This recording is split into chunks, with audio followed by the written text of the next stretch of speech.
അസ്സലാമു അലൈക്കും വറഹ്മത്തുള്ളാഹി വബറകാത്ത്. അൽ ഹുറൂഫും ബിൽ ദമ്മ്, അൽ ഹുറൂഫും ബിൽ ഫതഹ് എന്താ നമ്മൾ പറഞ്ഞു. അറബി അക്ഷരങ്ങൾക്ക് മുകളിൽ കാണുന്ന ചെറിയ ഒരു വരയാണ് ഫതഹ്, അതിന് എ സൗണ്ടാണ് എന്ന് പറഞ്ഞു. ഹുറൂഫും ബിൽ കിസ്ർ എന്താ നമ്മൾ പറഞ്ഞു. അറബി അക്ഷരങ്ങൾക്ക് താഴെ കാണുന്ന ചെറിയ ഒരു വരയാണ് കിസ്ർ, അതിന് ഈ സൗണ്ടാണ് എന്ന് നമ്മൾ പറഞ്ഞു. ഇനി അൽ ഹുറൂഫും ബിൽ ദമ്മ്, അറബി അക്ഷരങ്ങൾക്ക് മുകളിൽ കാണുന്ന ഇതുപോലെയുള്ള ഒരു അടയാളം, ഒരു വാവ് പോലത്തെ ഈ അടയാളത്തിനാണ് ലൊമ്മ് എന്ന് പറയുന്നത്. ഇതിൻ്റെ സൗണ്ട് ഊ സൗണ്ടാണ്. ഓരോ അക്ഷരങ്ങൾക്കും ലൊമ്മ് വരുമ്പോൾ ആ അക്ഷരത്തിൻ്റെ സൗണ്ട് എങ്ങനെയാണെന്ന് നമ്മൾ നോക്കുന്നത്.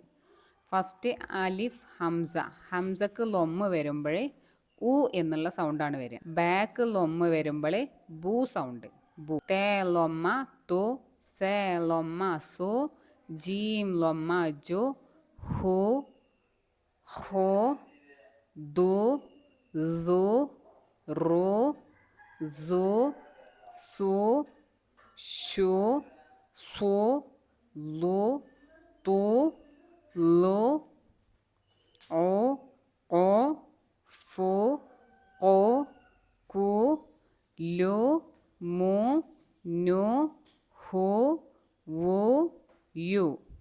ഓക്കെ, ഇത്രയാണ് ലൊമ്മ് വരുമ്പോൾ ഉണ്ടാവുന്ന അറബി അക്ഷരങ്ങളുടെ സൗണ്ട്. ഓക്കെ, ഇനി നമുക്ക് ഈ അക്ഷരങ്ങൾ ലൊമ്മ് ഉപയോഗിച്ച്, അല്ലെങ്കിൽ ലൊമ്മും ഫതഹും കെസ്റും ലൊമ്മും ഉപയോഗിച്ച് ഓരോരോ വേർഡ് എങ്ങനെ വായിക്കുക എന്നുള്ളത് ഇൻഷാ അല്ലാ നെക്സ്റ്റ് വീഡിയോയിൽ നോക്കാം.